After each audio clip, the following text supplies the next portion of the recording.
If you remember in kindergarten, always have this one random guy, not a teacher, not a janitor, sticking around like they're doing nothing. That's me. Okay.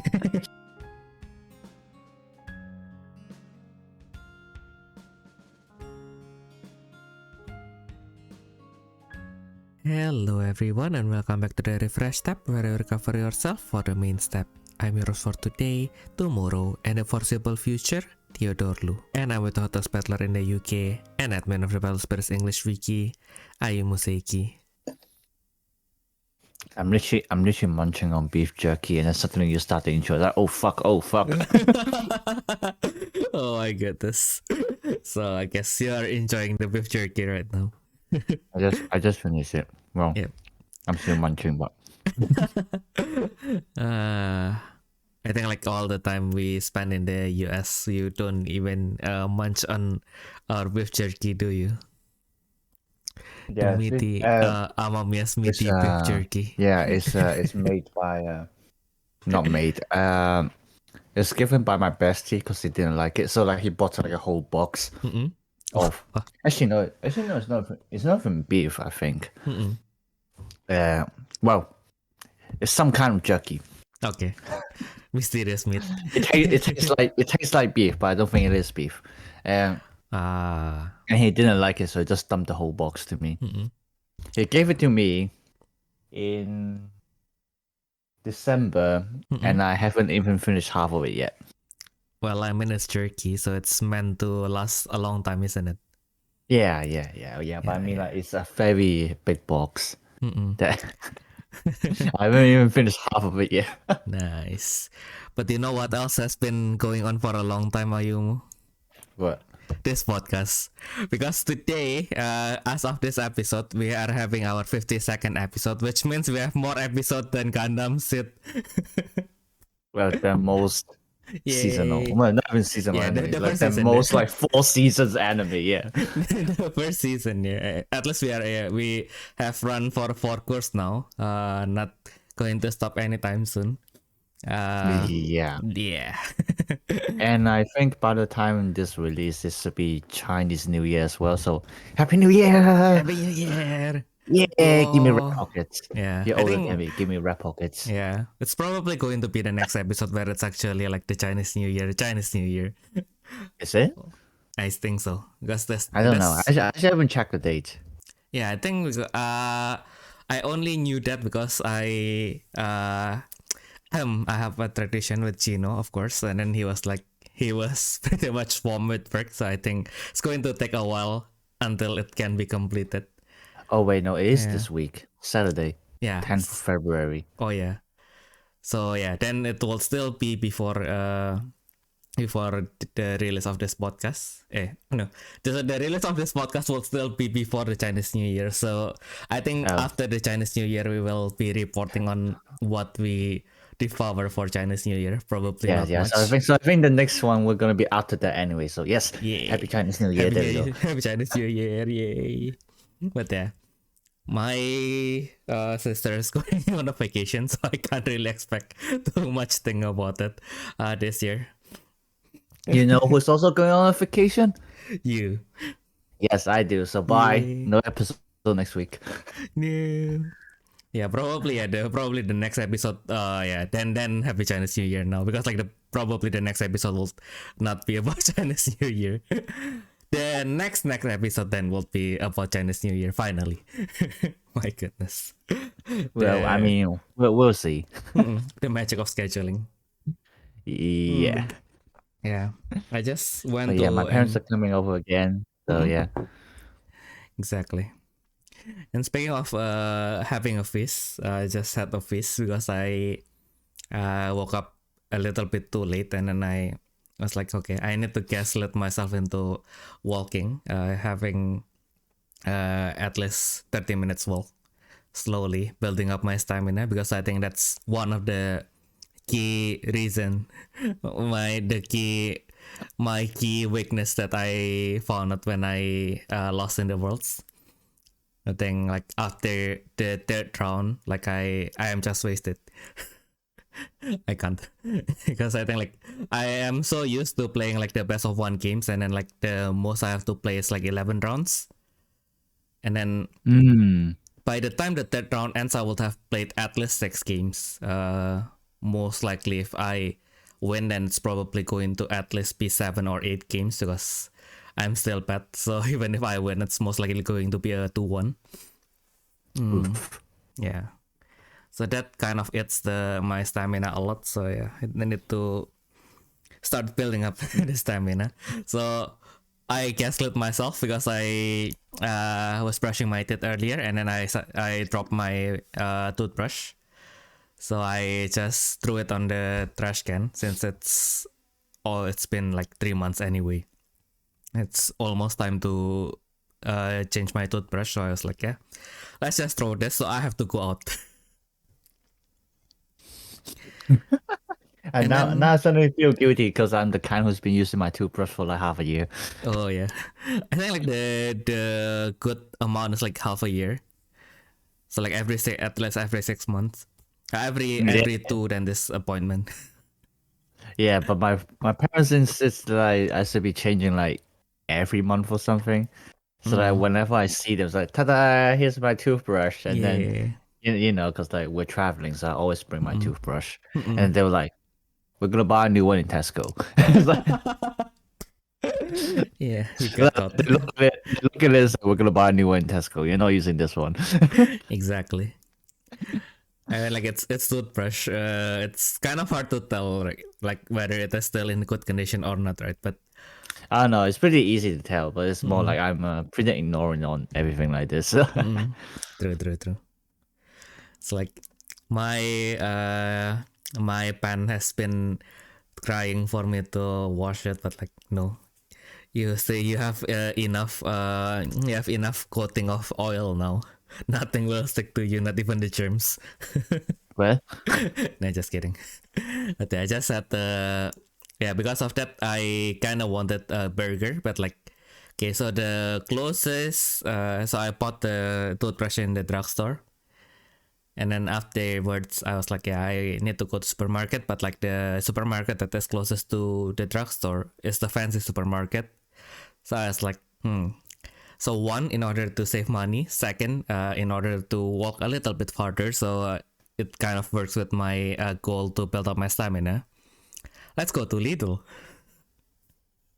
And boy, yay! wasn't that the biggest fuck up I made today. I bought too much. Look at your stomach now. Yeah, my stomach big, very big. Don't know. It's like they have a 30% discount on like one of the cheap steak cuts. So it's like it was like 6.2 euro for almost 400 gram. And I just searched in Google like whether you can make a steak out of this, and then they said, yeah, as long as you don't overcook it, it will taste fine. Yeah. Yeah, so I was like, yeah. I mean, it's I mean, as long as you're putting it for like over 5 minutes, it can't really overcook it anyway. So yeah, I think I put like it. yeah, the only thing that you worry about is like maybe too raw. Like Yeah. usually only happens when you like throw it onto there and then 30 seconds later take it out. Oh yeah. that wasn't. I mean, like even if you like it raw, I don't think it will do anything. It will just throw in it without preserving the taste. So like, why would you want to do that? I think I put it. I kind of found like the sweet spot. Like if I wanted to do it like almost scientifically, if you may. So it's basically get the pan super hot, 3 minutes on each side, and then like at least 5 minutes resting. Then it's pretty much going to be medium rare. Yeah. Now I found the sweet spot. Can get my minds off things now when I'm cooking. But yeah, I think I think like if you have a kitchen and you are broke but not super broke, I think getting an air fryer is like the biggest thing that the biggest investment that you can make. Like looking back on my days when I was an employee, like it was pretty annoying because I live in a studio apartment. Mm-hmm. And yeah, it was a pretty much developed area, so like the food is also quite expensive.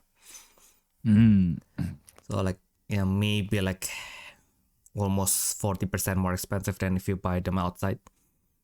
And it's going to be like 10-15 minutes walk in Jakarta.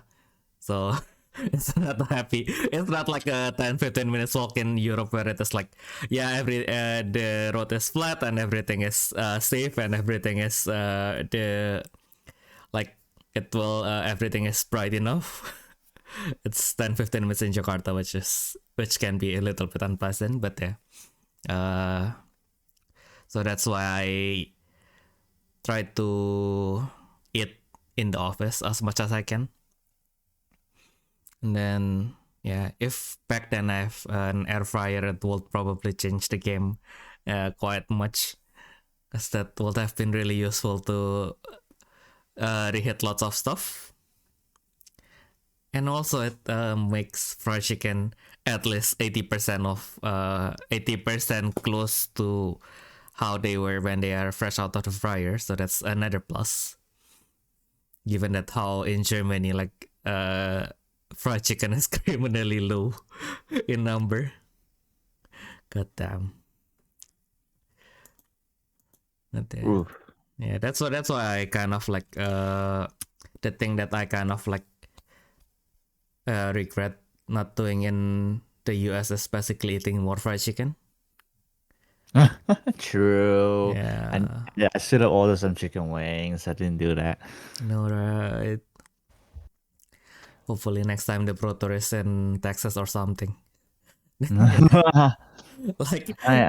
I don't know, man. I heard that like Texas is actually pretty dangerous.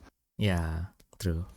Actually, I don't think I've said this to like I don't think we've said this to the viewers yet. But you know how like we're walking to the car shop that you suggested in the US, and then when we passed by, there was literally a guy butt naked by the side of the street and just lie down sleeping. And then I walk past, there's this other guy, which like George described as like being the NPC who just like malfunctioned, and he just lie on the bicycle sleeping. The bicycle was standing, like he was literally sitting on the bicycle sleeping. It's like, what the fuck? It's just glitching. It's just glitching. My goodness. Imagine if you go to the US again and then like suddenly you are a little bit sleepy and then like you suddenly saw like the glitch happening and then the people just clip into your left. My goodness, that would have been scary. Yeah. Yeah. I think I closed my eyes towards I think I was helped because I need to take note of I am in charge of the Google Maps, so I was looking at my phone at all times, so I didn't notice the buck naked person. Oh yeah, because you walk at the very front as well. Yeah, I think the one that left the most impression is the NPC that chases us in the Little Tokyo. I think at that time it feels like like some RPG. In order for you to not dilly-dally inside the dungeon too much, like if you enter the dungeon for a too long of period of time, suddenly they just send an enemy that will chase you in the map, and if you got caught, then it's basically almost impossible to defeat it. So it kind of feels like that. Yeah, that guy that we escaped to the...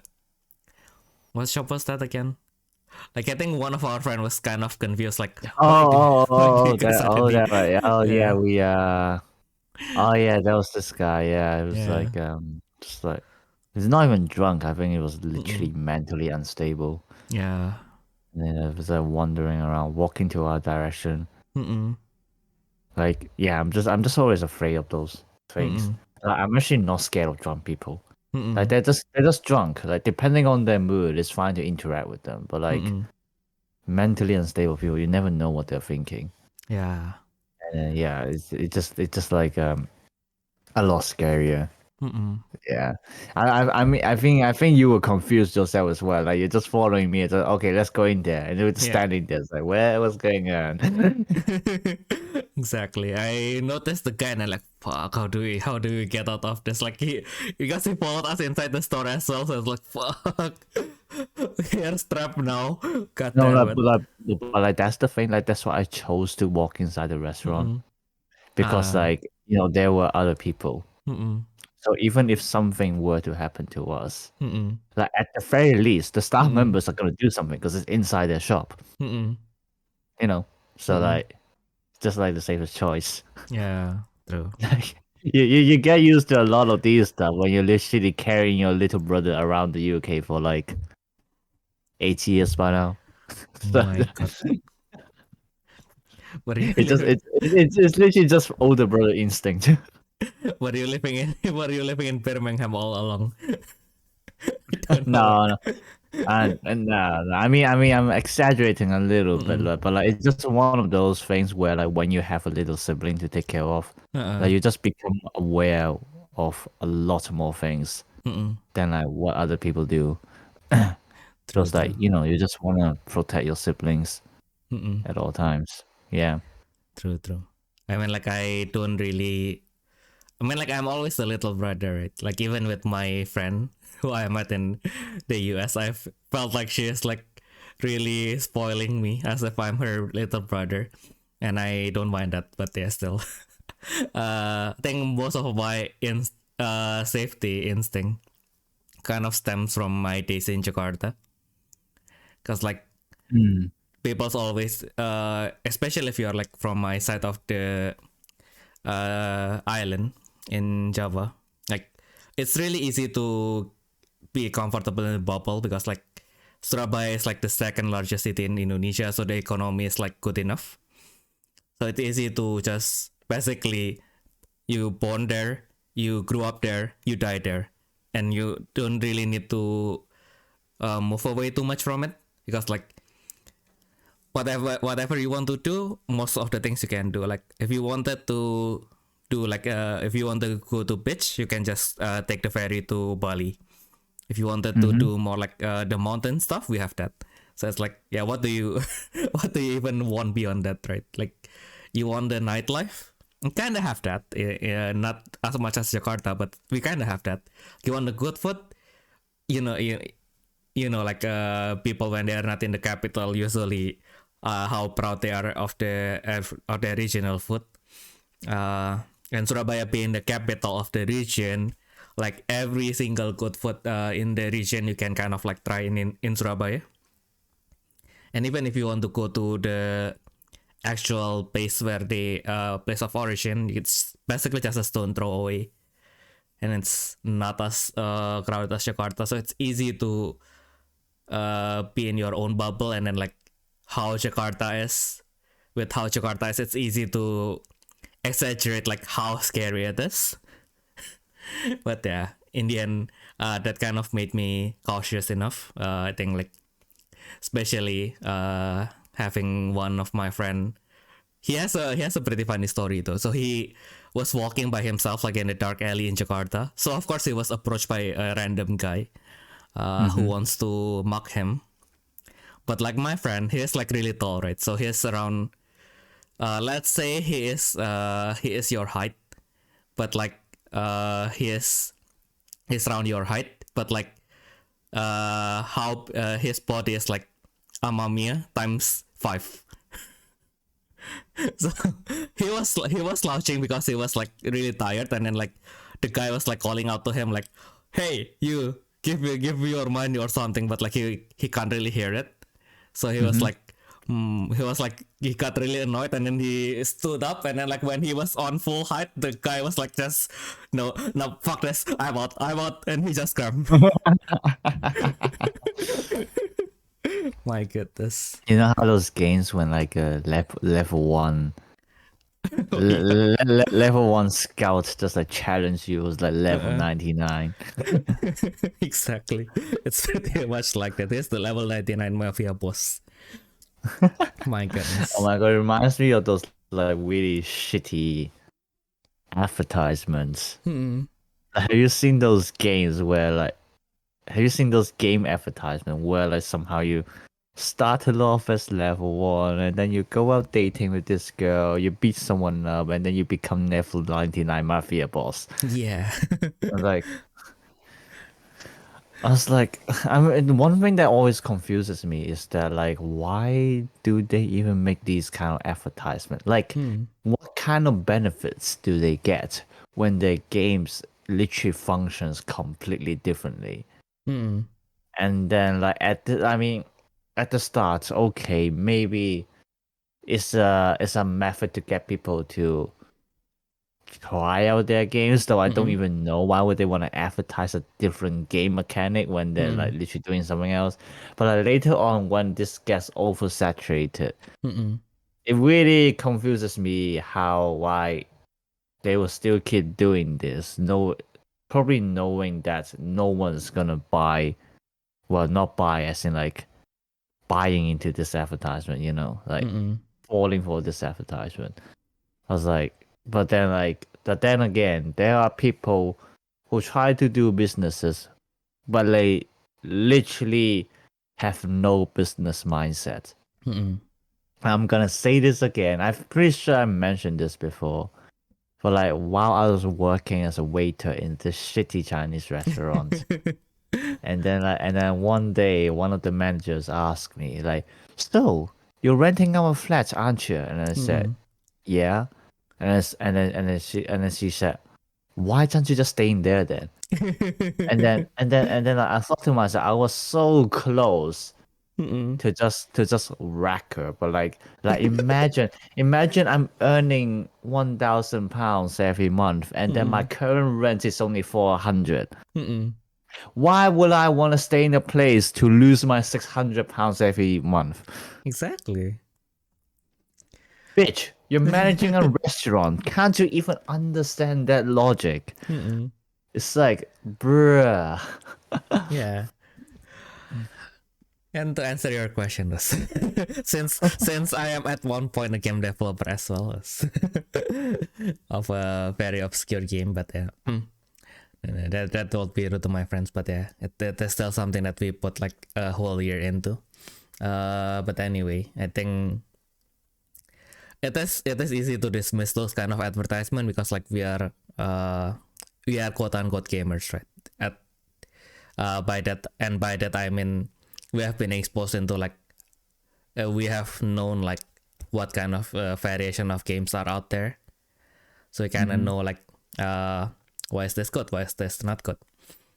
I think with the normal people who they wanted to target kind of like, so they lure them in with the power fantasy first, because like this kind of people, their target market are people who maybe it's like those kind of people who have money but like they don't really have much time, right? So like people who maybe they are single but they are working for maybe like 20-hour shift in Amazon, and then like, okay, so now I have all this money, I have sent extra money to my parents, and then I have like, yeah, maybe not much, but there's some extra money that I can use for my own entertainment, but I don't have the time to go out and entertain myself. But like that's why it might resonate with them, like, okay, so now you are seeing this advertisement where, okay, so you start out off with nothing, and then you put in some money, some effort, and then now you are something. And then they downloaded the game. It might not be the same as what was advertised, but then you follow this tutorial, and then suddenly you have one pop-up, buy for a head start. And then like, okay, so since they are not us exposed to like how usually gaming works, they see this pop-up and then they just pay that, and then now they have a sunk cost already because they have spent time to go through the tutorial, they have spent their first money into it, and then right after that you are shown the leaderboard. And then maybe because of the head start, you are like maybe 1,500 out of 2 million. Okay, interesting. Yeah. So it is playing to this kind of mentality. So that is also why like one of the biggest grossing games is actually games like Games of Sultan. So it's pretty much an idle game, but it ask my friend who are like more into like the game industry, like he's one of I think he have been the producer of an idle game as well, which I think it's pretty high quality if you compare it to Game of Sultan. It's not even a competition, but like he took Game of Sultan as a kind of reference because like the point is that the gameplay loop is simple. It's resonates with people who wanted this kind of power fantasy, and the point is you pay money and then you get results. Which, like, that is probably why we can't really say that TCG is pay to win, right? Like, because of course if you play some games like Yu-Gi-Oh, if you want to perform well, then you might require the more versatile cards that will be more expensive. But in the end, you still have to know why the versatility raise up the price, right? You still have to make your own effort, and then there's the RNG, there's the matter of, okay, so you might have this one expensive card and then someone else just rack up and then like 20 other people rack up with 3 of them. So now you have competition of the same level, and the result is not consistent. Might not be consistent. So yeah. Okay. But like with these games, I think like, okay, so the expectation might be different because like with this kind of games, you can have like millions of leaderboards. Like maybe you might not be like the top one global player, but you are like the top one player in your area or in your city or in your country. But like in TCG, it's like much harder to see that to feel good about like your ranking, because like you are the best out of like, sometimes if like us if you are playing like Battle Spirits, you are the best out of 4 people. So yeah, it doesn't always feel the same. Like sometimes you are the best out of 4 people, sometimes you are the best out of 32 people, sometimes you are the best out of 160 people. So it's always with this kind of games, you always see like a big enough number that you get kind of like, oh yeah, I am performing really well compared to this like 200 people who might be just bots or just account that was open and then abandoned. Like again, like people who maybe like wanted to give the game a chance and then like, yeah, it's just not for me, kind of thing. So yeah, I see. Yeah, and I also find it, I don't know how to say this, like, it's curious that puzzling that like people are even willing to spend time to like make these make these trash games to gain that little bit of money. So like if it's like other jobs, you know, like for example, like you hate an office job, but like you still have to do it because you know you need money. I mean, that makes sense. But a business is literally started up by yourself. why would you wanna start a business of making trash games just to get that little bit of money? I was like, are you even having fun doing this? Probably not. I think at that point, like the founder will probably be more into like marketing people. So they know like this kind of games, they probably don't have to develop from scratch. You can just buy the engine from someone, which is going to be expensive, but still cheaper than, let's say, like having your own programmers. Then for the art, then the art, as long as they are possible, then most likely you will be able to use it, right?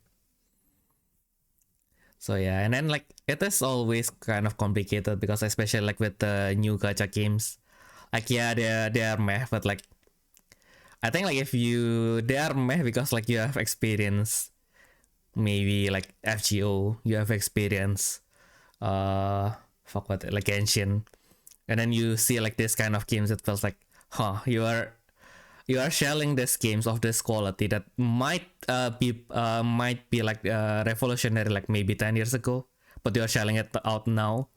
But like maybe these people have been working on it for like 7 years, and then like yeah, we have to be better. No, I don't mean those kinds. Yeah. I mean the kind that like I don't know. That's obviously Yeah. I mean like yeah, a rip off, and then like just like advertising wrongly, like those kinds. Like, I'm obviously I'm not like ditching like all the small games. No. Everyone has to start somewhere. Like I'm not saying, oh, your game is trash, stop making it. Nah, I mean like I am not really, how to say, I'm not really ditching, but like it is also quite sad, right? Like some of the like the minor gacha games, like they feel like with the today's standard they don't feel like as polished, but like okay, so maybe if you push it back and then like you compare it with like stuff from like 10-15 years ago, like Valkyrie Crusade or Azure Lane, then maybe they can stand up to them. But it's like if you go push it back to now and then you have like Honkai Star Rail, you have Atelier Israeliana, and then like okay, so this is just this but with 2D. It's like, and it's I still need to download like 8 gigabyte, so this is not working. But like yeah, but like with the asset flips, I feel it might be easier to understand like asset flips. So especially like why most of these games are like 3D, because like if you have Unity, they basically have this marketplace where you can buy like the standard 3D model. That is why like it's super cheap to kind of like churn out a game that is like really bad. That is also probably why this quote unquote marketing people, so not to this every single marketing people, but like marketing people is some kind of, it's starting to become like the double-edged word if you are describing like someone who started a game business, because like there are of course like the marketing people who help like the actual good games to get more eyes onto it, and then there's the quote unquote marketing people who only cares about sales. They don't really they don't really care about quality, because like there is always there is always a market for everything. Like there is that one kid that maybe they can't afford to play Counter-Strike, and then you see like this game that looks like Counter-Strike and it's like $1 instead of like $12. But of course after you play it, it is it is rough. It is just rough. Oh yeah, it reminds me of the Flash games that I used to play when I was small. Well, yeah, it's actually like the only game that I developed as a Flash game. I mean, not surprising. Actually no, I haven't developed a Flash game before, but my little brother did. Or maybe he's still doing it, I believe, actually. Is that he basically making one of those sushi making games.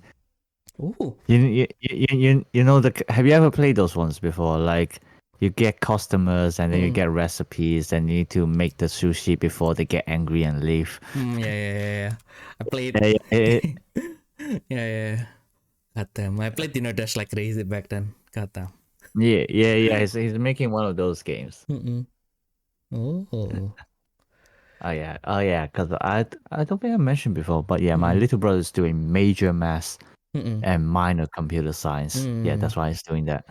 Oh my god, that kind of remind me of how my professor tests us.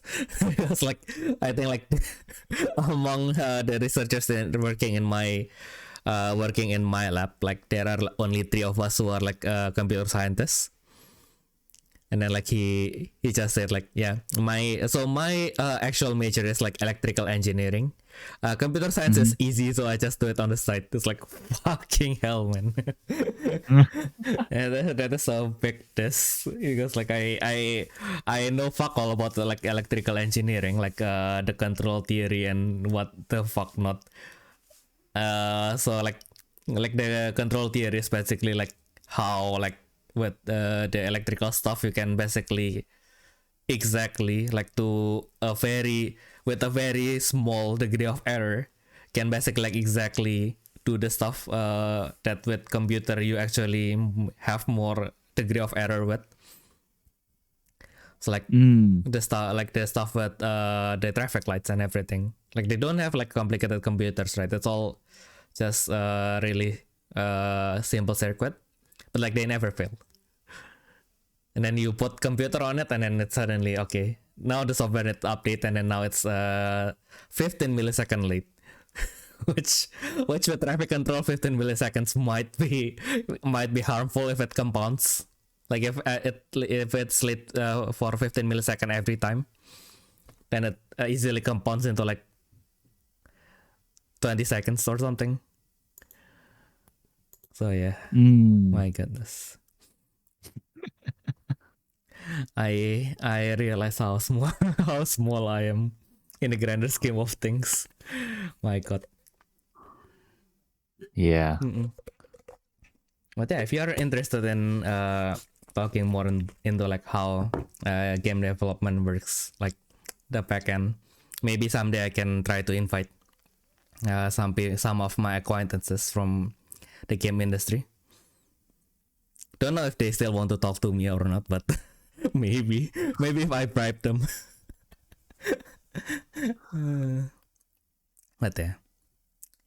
And like I think I sent you 2 links just now. So like one of them is the idle game that I talked to you about, like the one that is you involved. mentioned this before. Yeah. This based on one of the inspiration is Game of Sultan, but like they made it like into very pretty game. And then the second one is actually the one that I developed with my friends. Although at that time I was the scenario writer. So I tried to like at one point our programmer just disappeared, and then like I was supposed to take over things, but like I didn't realize how little I know about programming at that time. And then we made no progress, and then like suddenly and then one day our programmer like overcame his stress, and then he got back to us, and then we finished the game. It was a pretty short game, but it is my pride and joy. Yeah, I mean, you should be proud of anything you made. I mean, yeah, I also talk about creation. I mean, I started learning how to write, as in like creative writing, not like actually learning how to write. And creative writing is for like writing novels. But at some point, I decided that I want to try writing English cover lyrics as well. In short, trans lyrics, as they call it. Like you translate, but you know, they're still singable. And I think at first the reason is actually very funny because the thought came to me when I just got into aikatsu. And then they had so many songs where like they use English words, but it sounds so horrible because it's just grammatically incorrect. Always. So I was like, fuck it, I'll do it myself.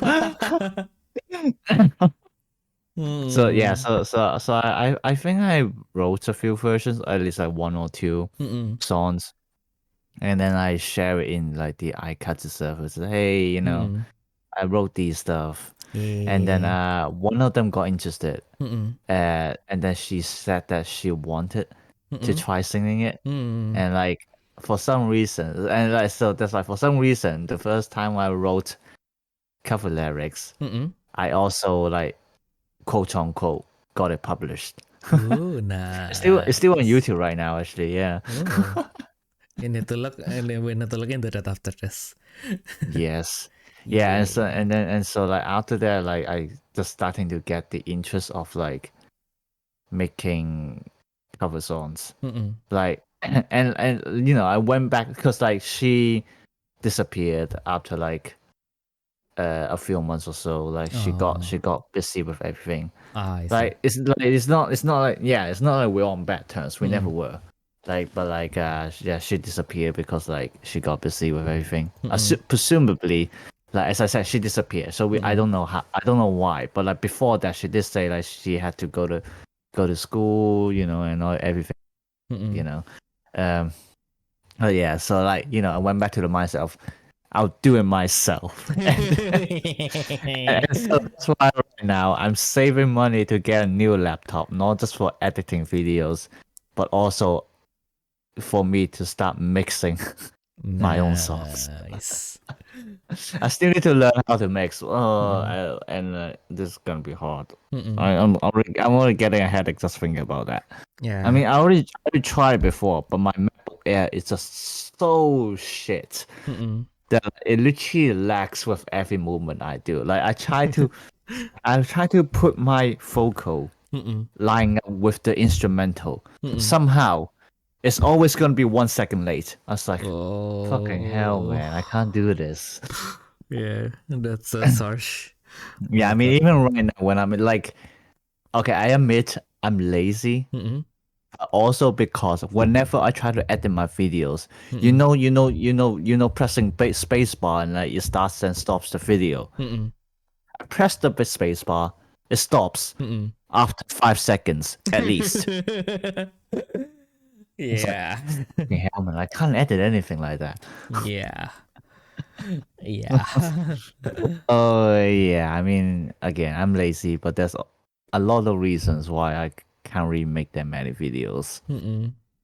But after that, like I also like made, I just like at the very least I kept writing cover lyrics, and then I also published some of them on my Wattpad account. Like Wattpad is like Oh yeah. kind of like a fan fiction site. Yeah.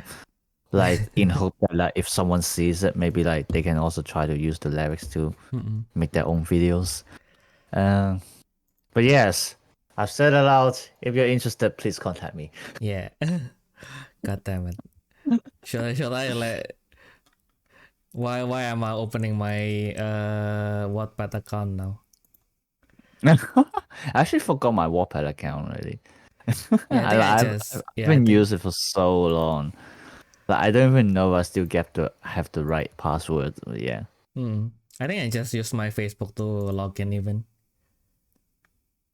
Oh yeah. You can do that? I can't remember. Yeah. Ooh, cringe. But what the fuck? I have 10 views and turns out one of my work was like number 41 in food porn. Number 40 what? Number 41 in food porn. Oh my what the fuck do you write? You know, like I always like to do like the angsty, like the melancholic how to say, the melancholic stuff, right? So I just wrote like a short story about like this guy who just got really tired with his life, and he just ate one really good meal, and then basically he was happy for like 10 seconds, and then he realized he has to go back to his his real life, basically. Are you okay? Do you need a therapist? Probably yes. But like I don't know. I tried to look into like how you can get a therapist in Germany, right? Like whether it's covered by your insurance or not. That's the most important thing, because I need to pay like a fuck ton to my insurance just to keep my visa, right? So I need to get more use out of my insurance. That is why I never miss my dentist appointment, at least most of the time. But yeah, so apparently the good news is it is fully covered by insurance.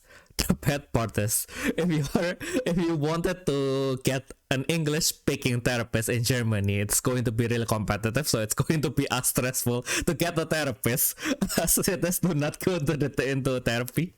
So like, yeah, this is not working. But yeah, don't know why. I think like it's now that I read the title, it's pretty much a self-insert of bypasses, and it's, my god. I mean, when you write something, it's like gonna be at least 50% self-insert. It's like I'm one of those people who firmly believes that if you haven't experienced something, you can hardly write anything good out of it. Because it's only based on your imagination. You're gonna be so off the rail of like the truest emotions to like whatever incident that you're trying to write about. That is gonna be hard for like people to actually relate to it. I mean, you can still do it, and certainly someone can do a very good job by just listening to accounts from like other people. Like I think it's hard. It's like very hard. Like it's like the best way is really you experience it yourself, and then you write it out. Like that's when it's like the best writing you can get, basically. Yeah. Yeah, I think that's probably why my pen flows the most when I'm talking about food. Now that you mention it, like, because like I think like 2 years ago we used to be really fired up, and then we joined this event where we basically wanted to write a whole light novel in 1 month. And then I think like out of all the chapters that I wrote, like the one where I basically has no problem progressing is the first few chapters where the main character just moved to a new city, and then he was like trying out all the new food. Oh all yeah, around him. I can see that. Like you share me some of your works before. Literally, the best part you can write is about food. God damn it! I can't escape it. Can I? That's probably why. That's probably why we are the number one food podcast in the whole BSS community.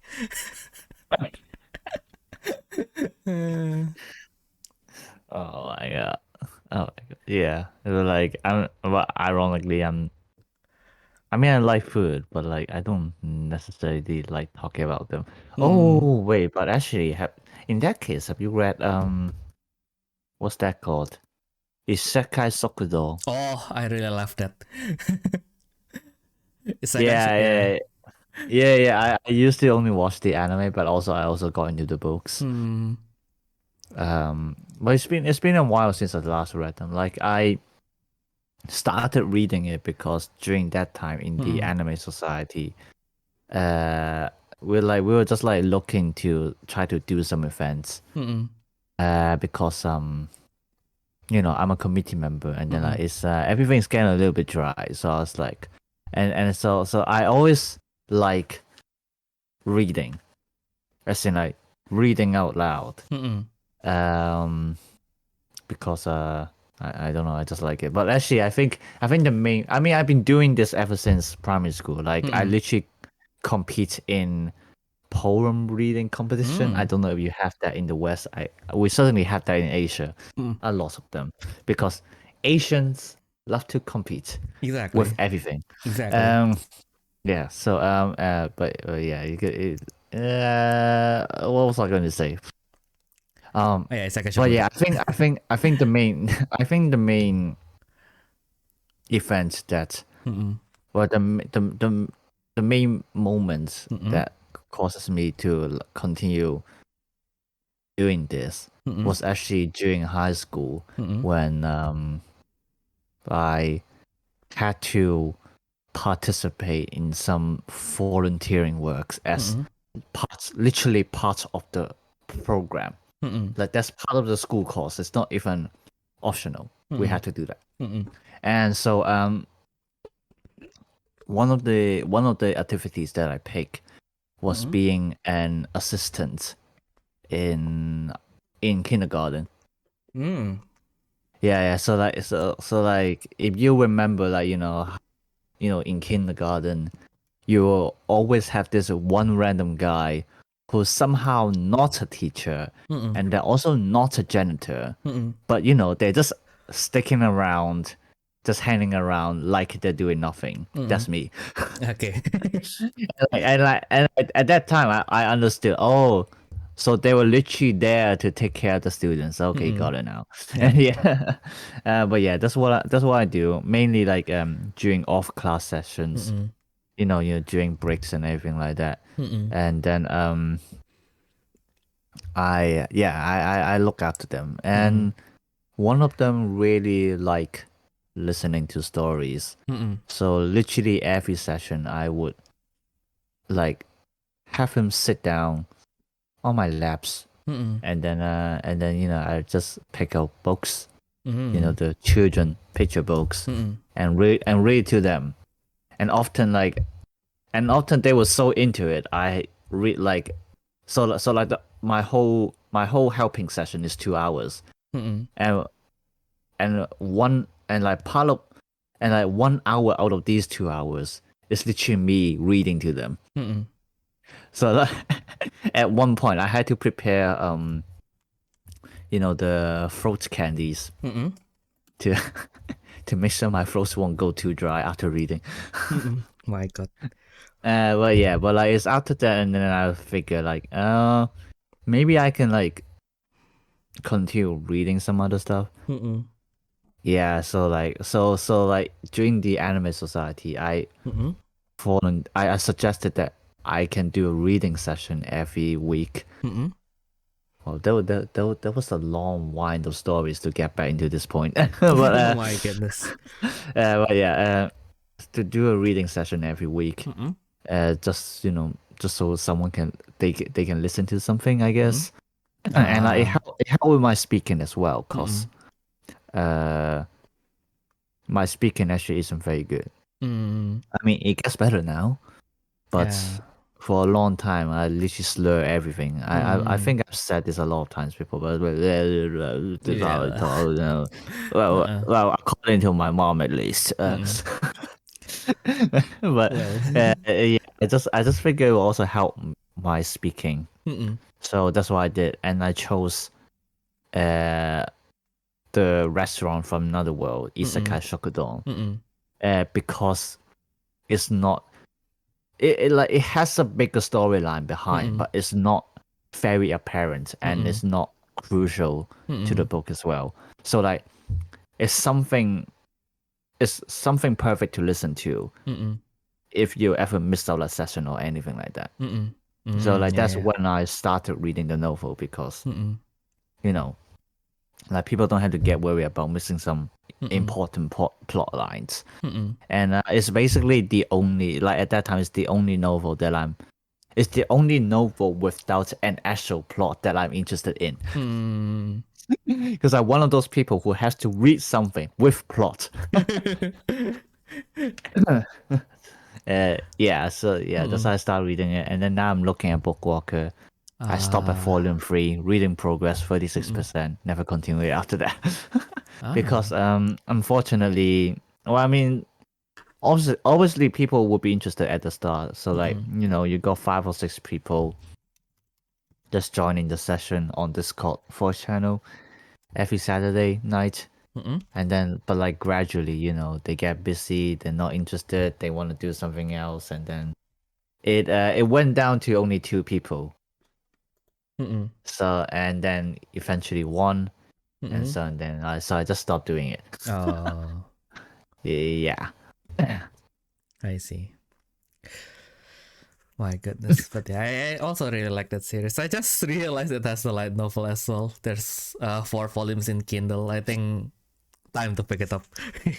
Oh yeah, I use Bookwalker. I just think that's easier. Like Bookwalker because Bookwalker is specifically for Japanese light novel. So yeah, I think it's much and manga actually. So it's and audiobooks as well. I just realized. Exactly. Yeah. So it's I just find it more convenient to like filter and everything like that. But yeah, actually, I just I think I mentioned this before, but I also started this one called like Now I'm a Demon Lord, Oh yeah. Happily Ever After with Monster Girls in My Dungeon. It's actually pretty cute. I didn't expect much from it, but it's actually pretty cute. I like it. I also stopped that one because I just moved on to Shield Heroes. Yeah. My goodness. But then I am currently being blue balled because like Ascendance of a Bookworm is like reaching the end, and it's like climax after climax. Like usually with the first like in the middle part of Bookworm, it's basically like exposition, and then now that is nearing the end, it's like narrative. Fuck, I can't keep up with this. It's like and then like narrative, and then cliffhanger. Fuck you. But yeah, I still really like that series. I also, I mean, like I think I don't know if I said this before, but I really admired the author because like she wrote this thing basically as her rehabilitation after she had her first kid. So like she is writing this. Okay. She is writing this while she is like doing like the busiest job in the world, which is raising a child. So it's like yeah, that is like really impressive. Yeah, it's very impressive. Like I can't even get myself to write every day. So like salute to these people who manage to focus exactly on like regularly writing. I really had to get to that point, but I don't know. It's just yeah. I need a lot more self-discipline. Yes, I think that's why they are professionals. But then again, like we always assume that they write every day. But I think like with it is like as much as an art as like any other form of art, right? Like I think like sometimes there are days where we just wrote like 20 pages and then like they're just like, fuck, I don't want to do anything. I just wanted to go to Hokkaido and eat crepes. I don't know. I think I watched too many. Yeah, I think I watched too many Imoto Sai Irebai. So as like yeah, that one. Yeah, that is one of the anime that I surprisingly like. It's like, when you first heard of the title, it's like, there's no way this can be good. And then I watch it and I'm like, fuck, man, I don't want this to end. Yeah, like that's another thing. It's like a lot of the series. I mean, mainly on Japanese novels and anime, because I'm not too sure about Western ones, but a lot of like anime series, they just ruin themselves by having a goddamn weird title. Exactly. I mean, I suppose the initial, what's the word? Intention was to, attract the people because it has a weird title. So, but they pick the wrong timing probably because it's again like these titles just get oversaturated because like something like as you said I think the English title is something like I Wish I Have a Sister. And then first of all, we have too many sister related contents in the anime world, and most of them are goddamn shit. Exactly. So the fact that the author chose this title is literally starting with a handicap. Exactly, it's a character suicide. Yeah. Yeah, and obviously, when even if not, when you read this title, I think, I mean, I'm not sure it's because we're weebs or anything, but at least for me, when I first saw it, my first thoughts will literally be incest. Yeah. And it's like, Yes. or at least it's going to be like a real web shit, isn't it? Like Yeah, some it doesn't incel shit. help. And it doesn't help. There are too many incest anime that's literally infamous between brothers and sisters. So I was like, this isn't going to be well, isn't it? Exactly. But then, I watch it, and it's literally a genuine series about being a writer as a job. Exactly. And like the title only happens because the protagonist is obsessed in having a sister, not for indecent reasons, literally just so someone can cook for him. Which I suppose is still weird in the Western world, especially if you're feminist. But let's leave that beside. It's a fictional. It's a fiction. Like, and some Japanese people are still very much on the mindset of the woman doing the cooking. But at least this series hasn't got to that point yet, as far as I know. So like, it's literally it was literally supposed to be a joke because like the protagonist is obsessed in having a sister, but instead he has a little brother who can cook. But that little brother turns out to be a sister who somehow the protagonist never knows. Yeah. But goddamn, man, like it's the first time like I never really got invested like in any heroines in like a harem series. But, like, It's a harem series as well, isn't it? Like it's kind of is a harem series, I guess. But yeah, I think like when my favorite girl it's like she realized that she doesn't have a chance with the main characters. Like, fuck you, when my heart broke that day. It's like, fuck. Oh yeah, I mean, I suppose some of those who are listening to the podcast might not understand any anime terms. So just to explain, harem means when a protagonist is being liked by several other characters at the same time. Usually, several girls liking the same male protagonist. Or the other way around. That's when we call a harem. If it's the other way around, several guys liking the same female protagonist, we call it a reverse harem. Exactly. But yeah, but I mean, in general, it's just a pretty decent novel. Well, not novel, but because I haven't actually read it yet, but pretty decent, at least anime series in explaining, lightly explaining the world of being an author. So I would also like to get back into it sometimes. Yeah, at least like at least the anime is like fucking hell, man. It touches me in the wrong places. I signed up to this because I thought that it's going to be like a funny series, and then it's like, god damn, man, the feels. The feels, man. The feels indeed.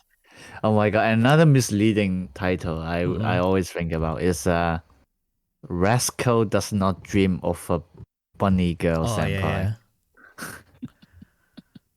Like, this is another one which, like, this case is like, this series is even more prominent in terms of misleading titles, because like, I've seen all the YouTube videos, where like people see this title, especially reactors, because like they get paid by the viewers to react to openings, to endings, clips like that. And every time they see this, they were like, Rascal Does Not Dream of Bunny Girl Senpai. Oh, what is this goddamn weird whip shit again? Yeah, but surprisingly, it's a really wholesome series.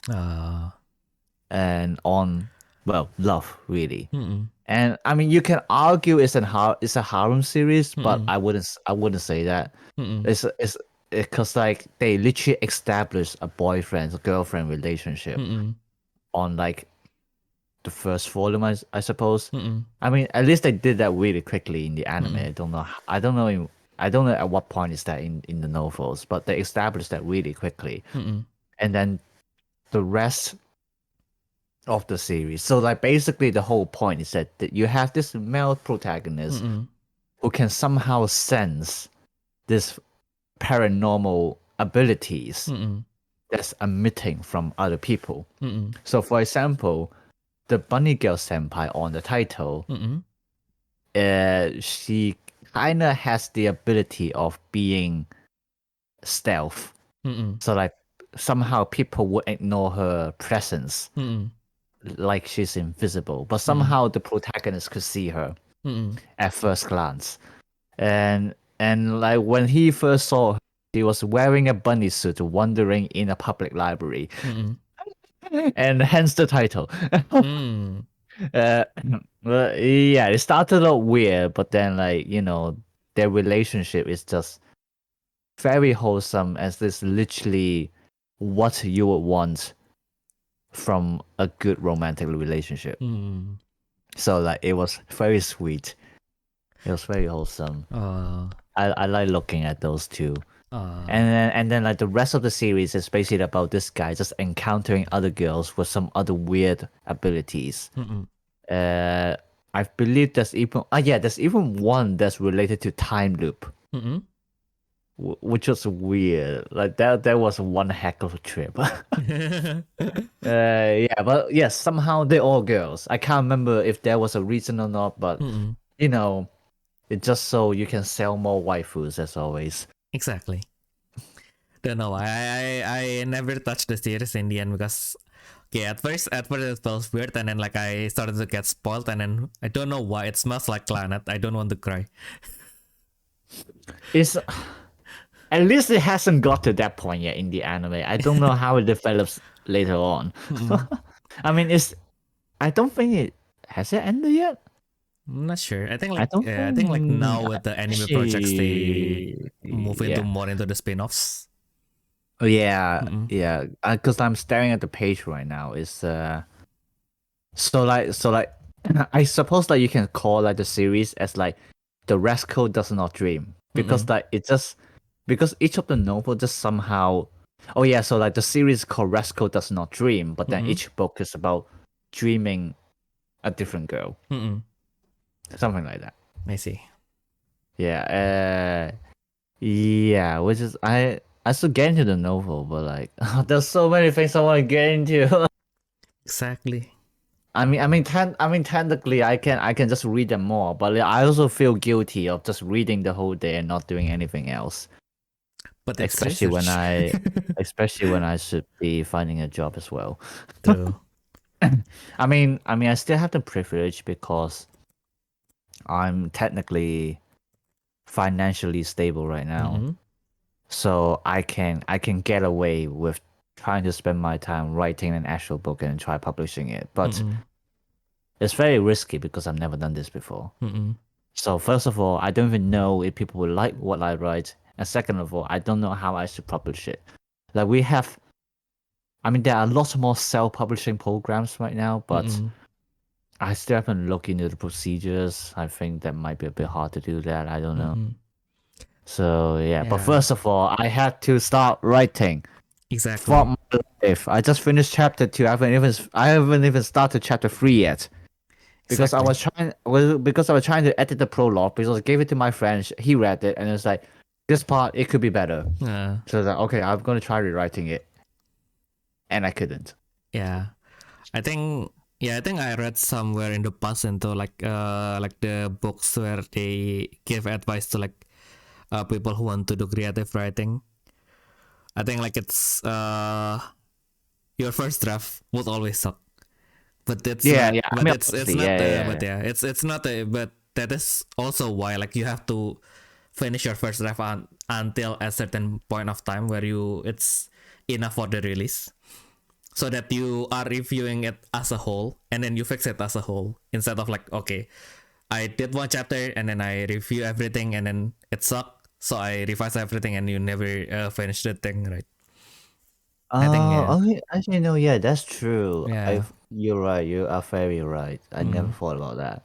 I guess I'll just continue with chapter 3 for now then.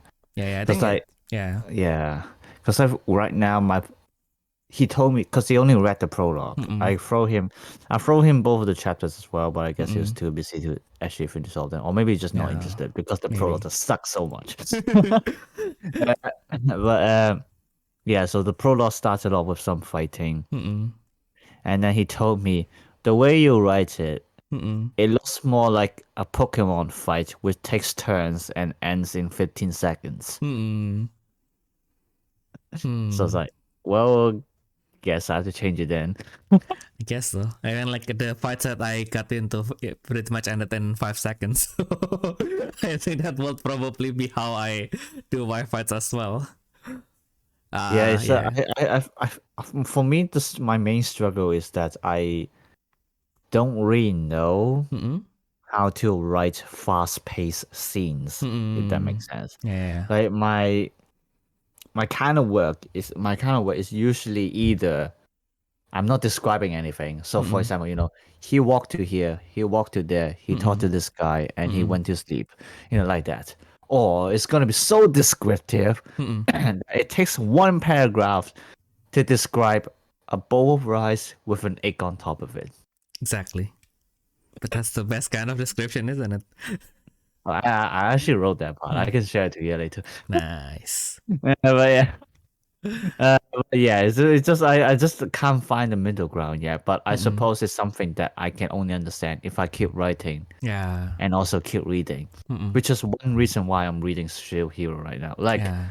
I mean, obviously, I should be reading something that's not translated, so like an actual Western novel on actions. But I don't know why I just can never get into those.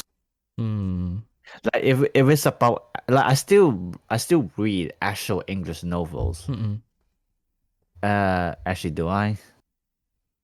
Looking at my collection right now. Actually, no, not really. Yeah. I hate those. Same. I think I read one in the last 4 years. Yeah. And So then- yeah. I mean, the best one I could think of is a book called Circe, which I think is fairly famous. Yeah, Circe, novel by Madeline Miller. That one is really good because I think it's she. She basically took the Greek mythology Odyssey. Oh yeah. Yeah, so that so the story is supposed to focus on Odysseus, the protagonist of Odyssey, but she took the whole experience she rewrite the whole experience, but using the perspective of one of the side characters called Circe, which is who was a nymph, basically like a goddess in the story that he encountered, which like only appear in like one chapter of like the whole epic. But yeah, she just took the whole story and then rewrite it in the perspective of side character, and I love it so much. Yeah, because of like how creative it is, and then like also how emotional it has become. Because the nymph Circe, if I remember correctly, it's been a while since I've studied Greek mythology, but basically Odysseus, after Odysseus, actually no, yeah, I think it was after Odysseus, but was she basically fell in love with another Hero. and another human who is another mortal basically, and then but she's immortal because she's a goddess. But at the end, basically, she chose to follow her love, so she took on the path of becoming immortal. Oh. Yeah. So as far as I remember, it was something like that. Like that was the moment that I remember the most because that's the heart hitting point. That makes you cry. But yeah, I can't remember the whole story, but like that was the part that hit me the most. And oops, sorry, it's a spoiler. Yeah. I can understand that. That was so good. That like it's probably gonna be one of my most favorite English novels of all time. Yeah. Until I read a better one, which I doubt. Yeah.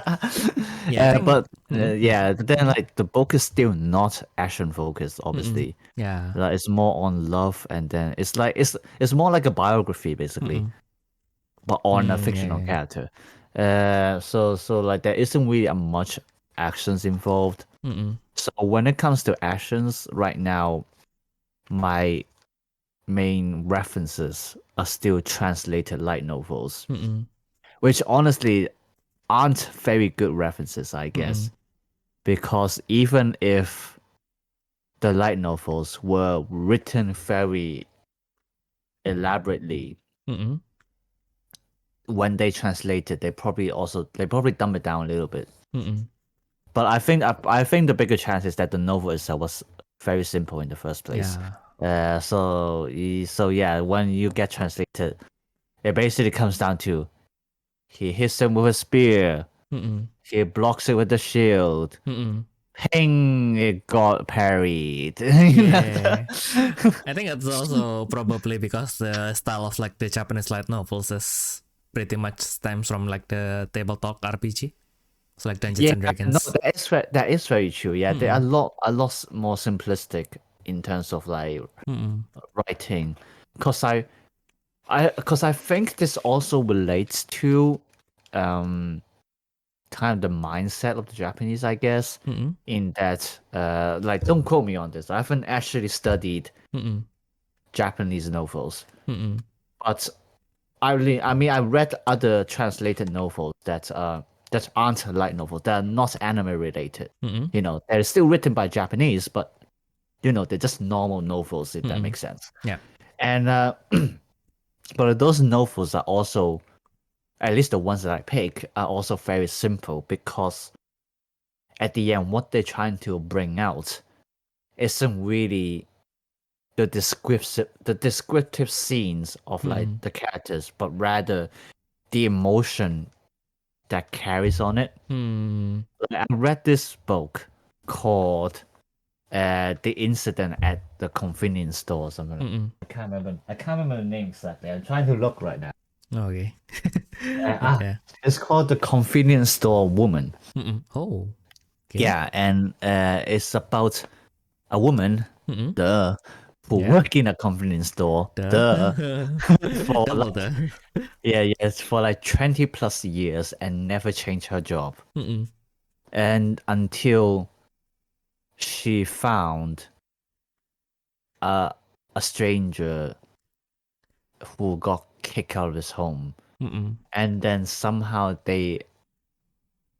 Okay, I remember now. Yes. So, because this woman, she has been single for so long, and she's literally been working on the same thing for so long. You know, her family members, her friends started asking her, do you still not have a boyfriend? You know, you've been like 30 something, 40 something years old, and like you're not even planning to get married or anything like that.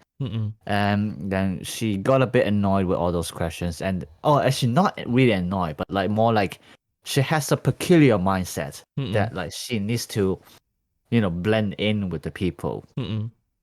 So she was like, so she was thinking how she could deal with these questions, and then she encountered the stranger who got kicked out of his house. And then so they made the agreement that the guy would live in her house while pretending to be her boyfriend. But, you know, when you hear that he got kicked out of his house, you know, he's not some good person.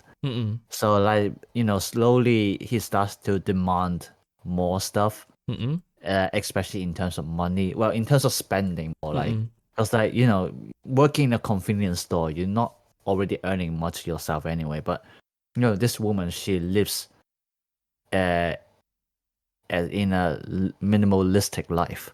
So she can barely get through, you know, with the little money that she gets, because she doesn't demand a lot in her anyway. But now that she literally needs to feed one more person, it's starting to get hard for her. And then so like this guy urged her to change her job Mm-mm. to to earn more money Mm-mm. so that she can feed him. Mm-mm. And then at one point she was persuaded to do that, Mm-mm. and then she finally quitted her job at the convenience store at 20 plus years. Mm-mm. And then she went to look for job interviews. Mm-mm. And then one day she walked past a convenience store. Mm-mm. She walked into there, and then she just realized how messy everything is, like, and then like it was that convenience store was also very short staffed. Mm-mm. So like the staff member can't really take care of, magazines put in the wrong place. Mm-mm. You got onigiri, which was picked up and then put down in another counter, Mm-mm. stuff like that. And then because of her habit, she just started fixing everything. Mm-mm. And then she realized, no, I wanna continue my life like this. Mm-mm. And then so the ending was basically she kicked the guy out of her apartment, Mm-mm. and then she started her job in another convenience store. Aw. And yeah, it's a very simple story, but Mm-mm. even after I said all this to you, Mm-mm. it's really hard for me to think, like, is there even any meaning behind the story? Mm-mm. Or is this simply a story? I mean, I suppose you can argue that the message is that just do whatever you want, no matter how bad it looks. Mm-mm. Like in the other people's eyes. I mean, obviously, again, not like doing drugs or anything like that. Yeah. But yeah, I think that's like the most basic message of the story. But then, like, when you're actually reading the thing, Mm-mm. you have this sense of, at least for me, there was this sense of tranquility. Mm-mm. Because like she was, because like her job is so, well, quote unquote, simple. Mm-mm. At least simple to the protagonist, because she's been doing this for years.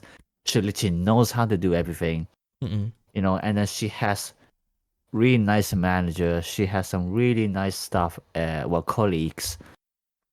And then she was sufficient with her life. Mm-mm. And like this is like the feeling that the author wants to bring out. The whole process when I'm reading the story up to the point she met the guy, Mm-mm. it felt very peaceful. Mm-mm. But the author didn't use a lot of very colorful words to describe her scenario. Mm-mm. It's mainly really just description of what she's doing. Mm-mm. But that's enough, to bring out the tranquility of how her life is. She feels peaceful. She feels content Mm-mm. in this life. And as a reader, I can also feel that. Mm-mm. Yeah. So it was really a matter of like what you're trying to bring out, I guess. Mm-mm. And yeah, and I suppose like this is also the writing style that I prefer, actually. Because I don't just blindly dislike, well, I wouldn't say dislike, but like being uninterested in English novels, and prefer Japanese novels. Like, I've concluded that like there's still a reason behind this, and it's literally because there are too many fancy descriptions with a lot of the Western novels that I've read. The most classic example, Harry Potter. It doesn't help the fact that I was forced to read as well as a part of the class assignment, but also it's one of those things that, again, I can't remember this. I read this like more than 10 years ago, so I can't really exactly remember the content. But like, it takes them like a whole page to describe the train station, and and how they get through the platform 9 and 3/4. 9 3/4. Yeah, 9 3/4. That's the word. Yes. So it's like one page just to describe the whole station. I might be exaggerating a little, but yeah, you get my point here. It might not just be Harry Potter, but like some other stories that did that. And I just found it really boring. It's like I just want to get through to the next part, please. Yeah. I don't really want to know how many cracks this train station has. Or like how many mice are running around on the platform floor. No, I don't need to know that. Why I you just do want to this? know how Harry is getting to the magic school. Yes. And start shooting magic. But yeah, Exactly. Yeah. Maybe it's just my Unga Bunga brain. Who knows? who knows? But yeah, Obviously, other people like it because it's a big hit. yeah. But it's just not my preferred style, and I very much prefer that like those kind that get straight to the point. Mm-mm. Like yeah. So yeah, and like that leads to my writing style also being very simplistic. But I mean, I'm slowly developing it. I mean, there's a reason why I got my university degree on creative writing. Mm-mm. I can actually write something. Don't worry about that. Yay. But yeah, it takes me a while to really learn how to write certain things, especially battle scenes, because I'm not used to these. Mm-mm. Like whenever I write, not the stories, but I actually write more passages on like conveying feelings. Mm-mm. I don't think I've shared. I don't think I've shared my works to you before, or maybe I shared to you and just never read it. I wonder. But yeah, I'm like the kind who very much like to write more about my own feelings Mm-mm. than ironically writing a novel, even though that's what I want to do. Mm-mm. So I'm also more skilled, I guess you can say, Mm-mm. in describing a feeling more than describing some actions. Mm. So that's why my friend described my prologue as a Pokemon battle that ended in 15 seconds. Exactly. But yeah, I guess like with the novels especially, like not really specific with certain region style of writing, but like with novels, because like when you compare to a novella or a light novel, since they have more pages, they have more space to kind of like build up. Okay, so this is the world, I'll explain it little by little, I'll take my time. I have like 500 pages. I think that's also probably why it's easy for people to kind of just for the first 200 pages I'll just describe everything, and then for the remaining 300 pages it's just narrative. Okay, so yeah, I think like that's actually another thing I really hate so much. It's like this. I think that is another topic. Like when I'm talking about description, I'm talking about how they describe maybe the train station has 4 lanes, 4 platforms, and like how many walls, how many pillars, how the sunlight is shining down from the glass ceiling, stuff like that. But the another thing that really bothers about me, and this happens a lot in light novels because of the nature of copying each other. Because like Japanese light novels, we explained it in one of the previous episodes before, but basically most of the light novels, most of the light novels come from the same website. Yep. It's like the website is like Wattpad, but they would actually recruit those whose writing get a certain amount of likes, for example, and then they would ask them if they want to publish their work. So naturally, when there's a certain genre that made a success, people will start copying it.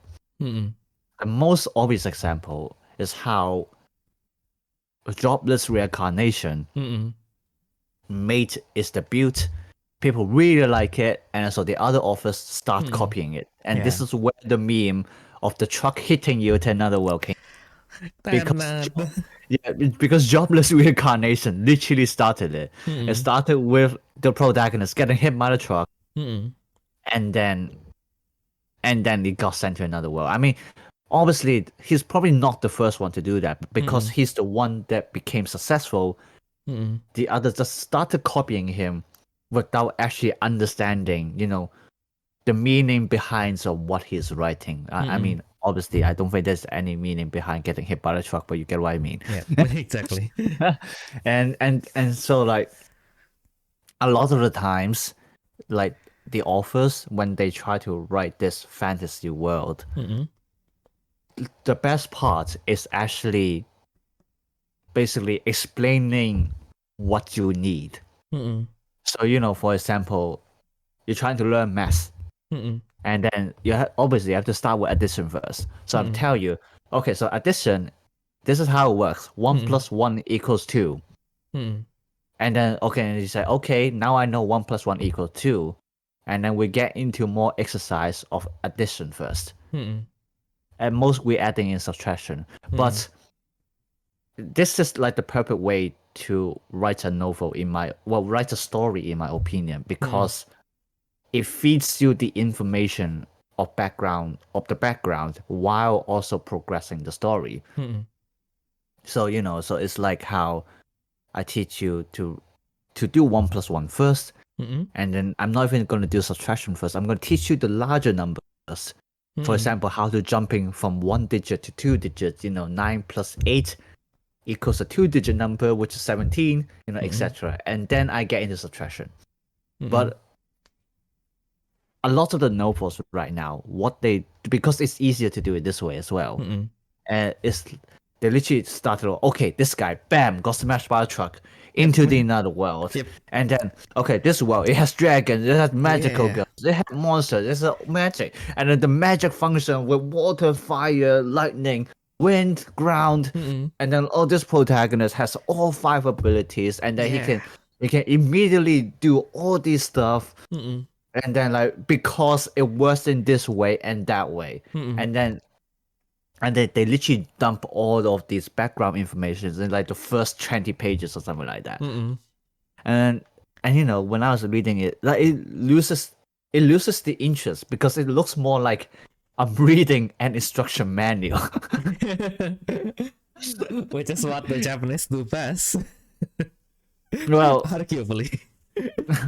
I guess so, yeah. But like, you don't want to do that with stories.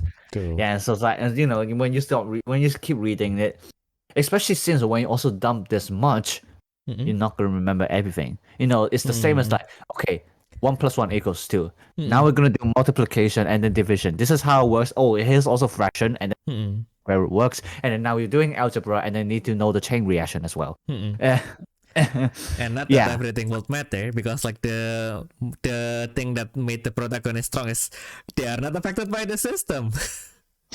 Exactly. This is what a lot of the novels are doing right now. And you're only starting to know addition first. You're not gonna remember what's a chain. Is it called chain reaction? Chain formula? Chain formula.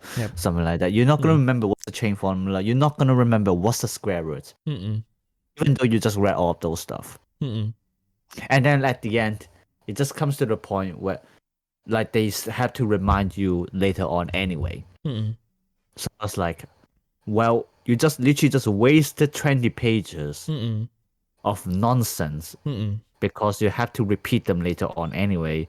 Those 20 pages could have been progress in terms of your story. Yay! 3 pages faster to my holiday to Hokkaido to eat crabs. Yay!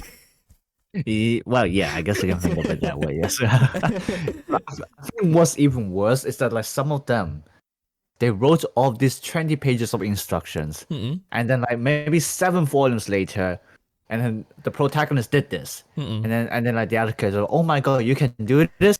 Yes, I can do this, which is explained in like the first 20 pages of the first volume. Yay! Like, who the fuck is gonna remember that, man? I know, right?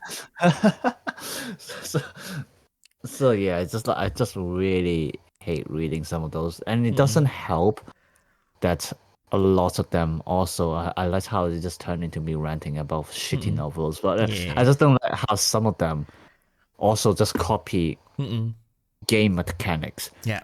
You go into this world, and somehow this world just magically functions with a main menu that's holographic.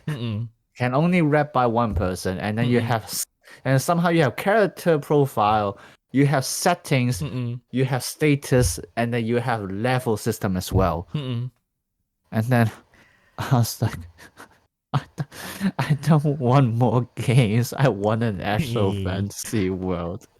I know, right? And then like everything is in this world is governed by the gods and everything. And then like, yep, I'm an atheist. Wait, what? How does that work? But yeah, I think Bookworm is like one of the series that actually like addresses that. It's like, it's like in this world, like if you pray to the gods, then they will like answer it to you like with something concrete. It's like, why are you guys not praying? It's like, it's an interesting take into a logical way to how to say, like, describe religion, but yeah, still. Yeah, that's another interesting one, and like, and also another one that I really like is I mean, again, I think it's free written, but I think that's actually a manga only. I can't remember if they have a novel. But when I was at least watching the anime, I can already feel kind of like, the focus is different.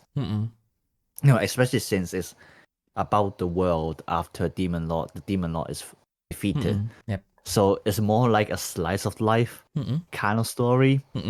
But like that also means they managed to focus on like the smaller stuff of life, like the whole. I mean, they haven't said it out loud, but it's pretty obvious. Like the whole premise is about appreciating the small moments in your life, and like I really like the direction they're going to, and like it's an actual fantasy setting. Like you don't have like level system. You don't have like a holographic screen that lets you poke on it and then just upgrade, stuff like that. But like they are actually using magic, and they incorporate the magic into this world, because they also manage to even explain how their magic develops. Because like, okay, so like they literally start from the base. They have characters explain them to to the younger characters. Like magic develop because of attack, because of offense and defense, and then it's encouraged to develop further because the demons have a better understanding of magic, and so they created this like this deadly laser, which calls Solo Track or something like that. Became a meme later. Solo Track, and then because to defeat that, the He-Moons had to develop a better defense system. But before that, they had to analyze this deadly laser first.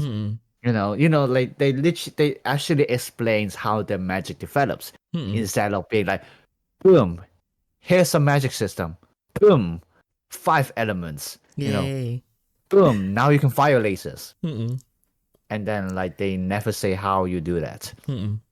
So yeah, so like there are lots of aspects that I really appreciate from like Free Run series. Yeah. And then also because they talk about the bureaucracy about there being an illegal match, because they changed the whole match association thing. Yeah. So for those who don't know, basically Freeran, the character, is an elf who had lived for over 1,000 years. But she's also a mage, because she never focused on updating herself. She's technically a qualified mage because she's one of the people who defeated the Demon Lord. But she's also illegal because she doesn't have a certificate or the current mage system after like 1,000 years. Exactly. So like Freeman really touches on a lot of interesting things. Yeah, like it's also even more interesting because it's talking from this perspective of an elf. Not a normal human. So you're gaining a lot of experiences that you would not occur naturally, because no one's gonna live for 1,000 years. So like this really depends on like the imagination of the author, and like obviously you need to have some understanding of living a long life first well. But like, you know, they managed to portray this experience while also being relatable, because, you know, we always, like, you know, touch wood, but like we always have people beside us, like people close to us who like pass away, and then, you know, you regret like how you won't spend longer time with them. Or you know, kind of, you also maybe you regret the way that you parted with a friend that you will never meet again. You know, either because you lost your connections and, you know, stuff like that. Like they did a really good job in being relatable while also unique, because it's an experience from an elf, not a normal human. You know, yeah. So I really love the series. Yeah. It's one. It's like currently it's one series that, I mean, arguably it has action. I mean, it definitely has actions. But I'm not watching it for the actions. I'm watching it for the slice of life element to it. You know, and like this goes on to another example of how the Japanese really like to portray emotion over scenarios. If that makes sense. Yeah. Yeah. There you go. Yep.